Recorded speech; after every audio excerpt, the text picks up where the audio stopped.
ಸೂಗೂರಿನ ಶ್ರೀ ಮಡವಿಶ್ವೇಶ್ವರ ದೇವಸ್ಥಾನದ 48ನೇ ಮಂಡಲ ಪೂಜೆಗೆ ಪರಮ ಪೂಜ್ಯ ಶ್ರೀ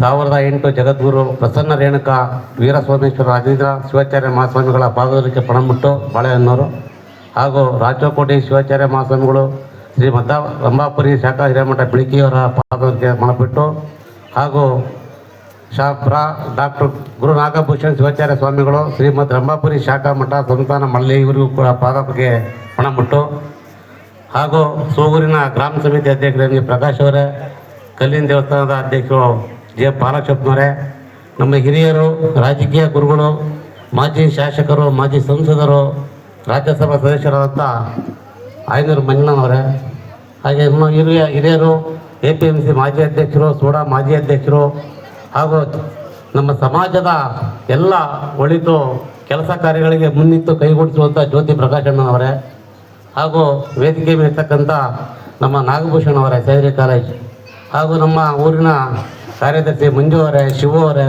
ನಾಗರಾಜ್ ಅವರೇ, ಉಪಾಧ್ಯಕ್ಷರು ಮೋಹನ್ ಕುಮಾರ್ ಅವರೇ, SG ನಾಗೇಶಪ್ಪನವರೇ ಹಾಗೂ MR ನಾಗರಾಜ್ ಅವರೇ, ನವೀನ್ ನವಲೈನವರೇ ಹಾಗೂ ಎಲ್ಲ ಊರಿನ ಪ್ರಮುಖರೇ, ಅರುಣ್ ಕುಮಾರ್ ಅವರು ಗ್ರಾಮ ಪಂಚಾಯತಿಯಿಂದ ಗೆದ್ದು ಗ್ರಾಮ ಪಂಚಾಯತಿಯವರಿಗೆ ಹೆಚ್ಚಿನ ಅನುದಾನವನ್ನು ತಂದುಕೊಟ್ಟಂಥ ಏಕೈಕ ವ್ಯಕ್ತಿ ರಾಜ್ಯದಲ್ಲಿ ಅಂದರೆ ಅದು ಅರುಣ್ ಕುಮಾರ್ ಅವರು. ಅವರಿಗೆ ನಾನು ಯಾವತ್ತೂ ಕೂಡ ಆಭಾರಿಯಾಗಿರ್ತೀನಿ ಅಂತ ಹೇಳ್ತಾ, ಈ ಒಂದು ಸಾನ್ನಿಧ್ಯವಿರ್ತಕ್ಕಂಥ ಪರಮ ಪೂಜ್ಯರಲ್ಲಿ ಹೆಚ್ಚು ಮಾತಾಡಲಿಕ್ಕೂ ಅಲ್ಲ, ಪರಮ ಪೂಜ್ಯರು ಮತ್ತು ರಾಜೇಂದ್ರ ಮಂಜಣ್ಣ ಅವರು ಮಾತಾಡಲಿದ್ದಾರೆ. ನಮ್ಮ ಊರಿನ ಎಲ್ಲ ದೇವಸ್ಥಾನದ ಕಾರ್ಯಕ್ರಮವನ್ನು BR ಮಹೇಶಪ್ಪನವ್ರು ಹೇಳಿದರು. ಇನ್ನು ಹೇಳೋದು ಹೆಚ್ಚಿಲ್ಲ. ನಾವು ಹೇಳೋದೇನಪ್ಪ ಅಂದರೆ ಭಕ್ತರಿಂದ ಮಠ, ಮಠದಿಂದ ಭಕ್ತರೇ ಹೊರತು ಬೇರೆ ಯಾರಿಂದನೂ ಇಲ್ಲ ಅನ್ನೋದು ನಮ್ಮ ಒಂದು ನಂಬಿಕೆ. ಇಂದಿನ ನಮ್ಮ ಯಜಮಾನರುಗಳು ಇದನ್ನು ಹೇಳ್ತಾ ಇದ್ರು. ಹಾಗೆ ಇವತ್ತು ಭಕ್ತರು ಕಂಡ್ರೆ ಗುರೂಜಿಯವರು ಬರ್ತಾರೆ, ಗುರೂಜಿಯವರು ನೋಡಿದರೆ ಭಕ್ತರು ಬರ್ತಾರೆ. ಈ ಬಾಂಧವ್ಯ ಗುರು ಶಿಷ್ಯರಲ್ಲಿರೋ ಬಗ್ಗೆ ಹೊರತು ಬೇರೆ ಎಲ್ಲೋ ನೋಡ್ಲಿಕ್ಕೆ ಸಾಧ್ಯ ಇಲ್ಲ. ನೀವು ಮಾತಾಡ್ತಾ ಹೇಳಿ ನಾಗಭೂಷಣ್ ಅವರು ಧರ್ಮದಲ್ಲಿ ರಾಜಕೀಯ ಬೆರಿಬಾರ್ದು ಅಂತೇಳಿ. ಧರ್ಮದಲ್ಲಿ ರಾಜಕೀಯ ಬೆಳೀತಾ ಇದೆ.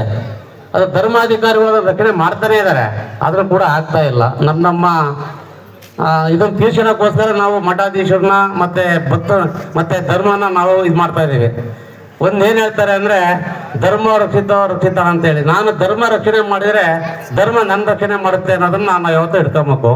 ಇನ್ನೊಂದು ಕಡೆ ವೇದವಾಕ್ಯದಲ್ಲಿ ಹೇಳ್ತಾರೆ, ಗುರು ಬ್ರಹ್ಮ, ಗುರು ವಿಷ್ಣು, ಗುರುದೇವ ಮಹೇಶ್ವರ, ಗುರು ಸಾಕ್ಷಾತ್ ಪರಬ್ರಹ್ಮ, ತಸ್ಮೈ ಶ್ರೀ ಗುರುವೇ ನಮಃ ಅಂತ. ಅದರ ಅರ್ಥ ಹಿಂದೆ ಗುರು ಇರಬೇಕು, ಮುಂದೆ ಗುರು ಇರಬೇಕು. ನಮ್ಮಲ್ಲಿ ಅವು ಯಾವೂ ಇಲ್ಲ. ಹಿಂದೆ ಗುರು ಹಿಡ್ಕೊಳ್ಳೋ ಕಡೆ ಇಲ್ಲ, ಮುಂದೆ ಗುರುನೂ ಇಲ್ಲ. ಆದರೂ ನಾವು ಬದುಕ್ತಾ ಇದ್ದೀವಿ. ಇದು ನಮ್ಮ ದೌರ್ಭಾಗ್ಯ. ಎಷ್ಟೋ ಜನ ಇವತ್ತು ಗುರುಗಳು ಅಂದರೆ ದೂರ ಹೋಗ್ತಾರೆ, ಮಠಾಧೀಶರು ದೂರ ಹೋಗ್ತಾರೆ. ಈ ಒಂದು ಸಮಾಜದಲ್ಲಿ ಯಾರು ದೀಕ್ಷೆ ಪಡೆದು, ಯಾರು ನಮ್ಮ ಕಾವಿ ಬಟ್ಟೆ ಹಾಕಿ ನಮ್ಮ ರಕ್ಷಣೆ ಮಾಡ್ತಾರೆ, ಮಾನವ ಧರ್ಮ ಮಾಡ್ತಾರೆ, ಅವರೆಲ್ಲರೂ ಕೂಡ ನಮ್ಮ ಪೂಜ್ಯರೇ. ಇಲ್ಲಿ ಒಂದು ಕಡೆ ಮಾನವ ಧರ್ಮಕ್ಕೆ ಜಯವಾಗಲಿ ಅನ್ನೋದಿದೆ. ಆ ಮಾನವ ಧರ್ಮಕ್ಕೆ ಜಯವಾಗಲಿ ಅನ್ನೋದು ಸದ್ಗುರು ರೇಣುಕಾಚಾರ್ಯ ಅವರ ಒಂದು ವೇದವಾಕ್ಯ. ಅವ್ರು ಹಾಕ್ಕೊಂಡಂಥ ಅಡಿಪಾಯದಲ್ಲಿ ನಾವು ಹೋಗ್ಬೇಕೆ ಹೊರತು ನಾವು ಬೇರೆ ಅಡಿಪಾಯದಲ್ಲಿ ಹೋಗಬಾರ್ದು. ನಮ್ಮದು ಮನುಷ್ಯ ಜೀವ.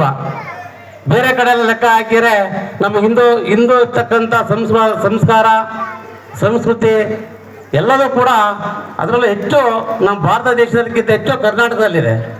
ಕರ್ನಾಟಕದಕ್ಕಿಂತ ಶಿವಮೊಗ್ಗದಲ್ಲಿ ಹೆಚ್ಚಿಗೆ ಇದೆ. ಶಿವಮೊಗ್ಗದಲ್ಲಿ ಧಾರ್ಮಿಕವಾಗಿ, ಧರ್ಮದವಾಗಿ, ದಾನವಾಗಿ, ಸಾಂಸ್ಕೃತಿಕವಾಗಿ, ಸಂಸ್ಕಾರವಾಗಿರ್ತಕ್ಕಂಥ ಒಂದು ಶಿವಮೊಗ್ಗ ಜಿಲ್ಲೆ ಇದು ಅತಿ ಹೆಚ್ಚಿನ ಉತ್ತಮ ಜಿಲ್ಲೆ. ಯಾಕೆ ಅಂತ ಹೇಳಿದರೆ ಈ ಒಂದು ಸೂಗೂರು ಸುಂದರ ಗುರುಗಳನ್ನು ಕೊಟ್ಟಂಥ ರೂವಾರಿ ಊರೇ ಸೂಗೂರು. ಶ್ರೀ ತರಳುಬಾಳು ಜಗದ್ಗುರುಗಳನ್ನು ಕೊಟ್ಟಂಥ ಊರು ಸೂಗೂರು. ಇಲ್ಲಿ ದಾಸರು, ಶರಣರು ಎಲ್ಲರೂ ಕೂಡ ನೆರೆದಿದ್ದಾರೆ ಜಿಲ್ಲೆ ಒಳಗೆ. ಅಕ್ಕಮಹಾದೇವಿ ಹುಟ್ಟಿದಿರ್ಬೋದು, ಬಸವಣ್ಣವರು ಹೋಗಿರ್ಬೋದು, ಒಂದೊಂದೇ ರಾಷ್ಟ್ರಕವಿ ಕುವೆಂಪು ಅವರು, ಹಾಗೆ ಮುಖ್ಯಮಂತ್ರಿಗಳು ಎಂತೆಂಥ ಜನ ಮುಖ್ಯಮಂತ್ರಿಗಳಾದರು. ನಮ್ಮಲ್ಲಿ ಯಡಿಯೂರಪ್ಪನವರಾದರು, JH ಪಟೇಲ್ರಾದರು, ಕಡಗಲ ಮಂಜಪ್ಪನವರಾದರು. ಹೀಗೆಲ್ಲ ನೋಡ್ತಾ ಹೋದರೆ ರಾಜಕೀಯ ಕ್ಷೇತ್ರದಲ್ಲಿ ಮತ್ತು ಧರ್ಮದಲ್ಲಿ ಮತ್ತು ಸಹಕಾರಿ ಕ್ಷೇತ್ರದಲ್ಲಿ ಮತ್ತು ಎಲ್ಲ ನಡೆ ನುಡಿಗಳಲ್ಲಿ ನಮ್ಮ ಜಿಲ್ಲೆ ಅತಿ ಹೆಚ್ಚಿನದ್ದು ಅಂತಂದು ನನ್ನ ಒಂದು ಮನಸ್ಸಲ್ಲಿ ಮೂಡಿ ಬಂದಿರತಕ್ಕಂಥ ವಿಚಾರ. ಶಿವಮೊಗ್ಗಕ್ಕೆ ಆದಂಥ ಒಂದು ಕೊಡುಗೆ ಇದೆ. ಶಿವಮೊಗ್ಗಕ್ಕೆ ಒಂದು ಹೆಸರಿದೆ. ಶಿವಮೊಗ್ಗ ಅನ್ನಲು ಕೂಡ ಜನ ಪರವಾಗಿಲ್ಲಪ್ಪ, ಶಿವಮೊಗ್ಗ ಜನ ಒಳ್ಳೆ ಜನ ಅಂತ ಹೇಳ್ತಾರೆ ಹೊರತು ಯಾರು ಕೆಟ್ಟ ಜನ ಅಂತ ಹೇಳಲ್ಲ. ಆ ಒಂದು ವಿಚಾರನ ಆ ವಿದ್ಯೆಯನ್ನು ನಾವು ಪರಮ ಪೂಜ್ಯರ ಬಾಯಿಂದ ನಾವು ಆಶೀರ್ವಾದ ಮುಖಾಂತರ ಕೇಳಬೇಕು. ಹಾಗೆ ಸನ್ಮಾನ್ಯ ಯಡಿಯೂರಪ್ಪನವರು ಮತ್ತು MP ರಾಘಣ್ಣವರು ಹಿಂದೆ ನಾವು ಊರು ಮುಖಂಡರಾದಾಗ ಐನೂರು ಮಂಜಣ್ಣವ್ರು 3 ಲಕ್ಷ ಕೊಟ್ಟರು ದೇವಸ್ಥಾನ ಅಭಿವೃದ್ಧಿಗೆ. ಆ ಅಭಿವೃದ್ಧಿ ಒಳಗೆ 3 ಲಕ್ಷ ತಗೊಂಡು ಹಳೆ ಹೊಸ ಹಾಕಿ ಸ್ವಲ್ಪ ಎಲ್ಲ ಗಾರೆ ಮಾಡಿದ್ದೀವಿ. ಅದಾದ ನಂತರ ನಮ್ಮೂರಿನ ಯುವಕ ಪ್ರಸನ್ನ MG ಅವರು ಯಡಿಯೂರಪ್ಪರ ಆಪ್ತ ಸಹಾಯಕರಾಗಿದ್ದರು. ಅವ್ರು ಯಡಿಯೂರಪ್ಪರಿಗೆ ಪ್ರಪೋಸಲ್ ಕೊಟ್ಟಾಗ 2 ಕೋಟಿ ಕೊಟ್ಟಾಗ 1 ಕೋಟಿ ಅನುದಾನ ಬಿಡುಗಡೆ ಮಾಡಿಕೊಟ್ರು. ಆ 1 ಕೋಟಿ ತಗೊಂಡು ಊರಿನ ಎಲ್ಲ ನಮ್ಮ ಊರಿನ ಬೇಸಾಯ ಅಂತ ಮಾಡ್ತೀವಿ ಮಂಜಣ್ಣ. ಇಲ್ಲಿ ಒಂದು ಮನೆ ಒಂದು ಬೇಸಾಯ ಅಂತ ಮಾಡ್ತೀವಿ. ಅವು 350 ಜನ ಬೇಸಾಯ ಬರ್ತಾರೆ ನಮ್ಮಲ್ಲಿ. ಆ ಬೇಸಾಯದಲ್ಲಿ 40,000 ರೂಪಾಯಿ ದುಡ್ಡು ಕಟ್ಟಿಸ್ಕೊಂಡು 1.5 ಕೋಟಿ ಊರಿಗೆ ಕೊಟ್ಟಿದ್ದಾರೆ. 1 ಕೋಟಿ ಸರ್ಕಾರಕ್ಕೆ ಬಂದಿದೆ. ಹಾಗೆ ಹೊರಗಿನ ಪುಣ್ಯಾತ್ಮರು ಒಂದು 70 ಲಕ್ಷ ದೇಣಿಗೆ ಕೊಟ್ಟಿದ್ದಾರೆ. ನಾವೆಲ್ಲ ಎತ್ತಕ್ಕೆ ಹೋದಾಗ ಸೂಗೂರರು ಯಾವತ್ತೂ ಬಂದಿಲ್ಲ ಅಂತೇಳಿ ದುಡ್ಡನ್ನ ಭಾಳ ಜನ ನಮಗೆ ದೇಣಿಗೆ ಕೊಟ್ಟಿದ್ದಾರೆ. ಅವ್ರನ್ನೆಲ್ಲ ನೆನೆಸ್ಬೇಕು. ಭಾಳ ಜನ ಅವರು ಹೆಸರಕ್ಕಾಗ್ತಾ ಇಲ್ಲ. ಇವರೆಲ್ಲ ಕೊಟ್ಟದಕ್ಕೆ ಇವತ್ತೊಂದು ಸುಂದರವಾದ 4 ಕೋಟಿ ದೇವಸ್ಥಾನ ಆಯಿತು.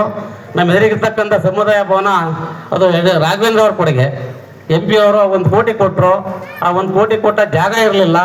ಅಲ್ಲಿ ಒಂದು ಹಳೆ ಗ್ರಾಮ ಪಂಚಾಯತಿ ಜಾಗ ಮತ್ತು ದೊಡ್ಡ ಜಾಗ ಇರ್ತದೆ. ಅದನ್ನು ನಾವು ಗ್ರಾಮ ಪಂಚಾಯತಿಯಿಂದ ಕೊಟ್ಟು ಅದಕ್ಕೊಂದು ಅನುದಾನ ಹಾಕ್ಕೊಂಡ್ಬಂದರು. ಇವತ್ತು ಸುಂದರವಾದ ಒಂದು ಸಮುದಾಯ ಭವನ ಆಗಿದೆ, ಮೂಡೇಶ್ವರ ಸಮುದಾಯ ಭವನ. ಹೀಗೆ ಒಂದು ಒಳ್ಳೊಳ್ಳೆ ಕೆಲಸಗಳನ್ನು ಆಗ್ತಾ ಇದ್ದಾವೆ. ಯಡಿಯೂರಪ್ಪನವರು ಕೂಡ ನಮ್ಮೂರಿಗೆ ಭಾಳ ಆಶೀರ್ವಾದ ಮಾಡಿದರು. ಹೆಚ್ಚಿನದಾಗಿ ರಾಘಣ್ಣನು ಕೂಡ ಭಾಳ ಆಶೀರ್ವಾದ ಮಾಡಿದರು. ಇವನ್ನೆಲ್ಲ ನಾವು ನೆನಪು ಮಾಡ್ಕೊಂತ ಈ ಒಂದು ಕಾರ್ಯಕ್ರಮಕ್ಕೆ ಯಶಸ್ವಿಯನ್ನು ಕೊಡಲಿಕ್ಕೆ ನೀವೆಲ್ಲ ಬಂದಿದ್ದೀರಿ. ನಮ್ಮ ಅಕ್ಕ ತಂಗಿಯರು, ನಮ್ಮ ತಂದೆ ತಾಯಿರು, ಅಣ್ಣ ತಮ್ಮಂದಿರು ಎಲ್ಲರೂ ಕೂಡ ಧರ್ಮದಲ್ಲಿ ಭಾಗಿಯಾಗಿದ್ದೀರಿ. ಇನ್ನು ಮುಂದೆ ಕೂಡ ಇದೇ ಥರ ಧರ್ಮದಲ್ಲಿ ಭಾಗಿಯಾಗಿ ಯಾವುದೇ ಮಠಾಧೀಶರು ಬರಲಿ, ಅವ್ರು ನಮ್ಮ ಪರಮ ಪೂಜ್ಯರವರು. ಅವ್ರನ್ನ ಆಹ್ವಾನ ಮಾಡೋದು, ಅವ್ರ ಸೇವೆ ಮಾಡೋದು, ಅವ್ರನ್ನ ನಾವು ಬೀಳ್ಕೊಡುಗೆ ಕೊಡೋದು ಮತ್ತು ಆಹ್ವಾನ ಮಾಡೋದು ಎರಡೂ ಕೂಡ ನಮ್ಮ ಧರ್ಮ ಇರುತ್ತೆ. ಆ ಧರ್ಮದಲ್ಲಿ ನಾವು ಭಾಗಿಯಾಗೋಣ ಅಂತ ಹೇಳ್ತಾ 2 ಮಾತಾಡಲಿಕ್ಕೆ ಅವಕಾಶ ಕೊಟ್ಟಂತ ಉಣಿಸಿ ನನ್ನ ಮಾತನ್ನು ಮುಗಿಸ್ತೇನೆ. ಜೈ ಹಿಂದ್, ಜೈ ಕರ್ನಾಟಕ.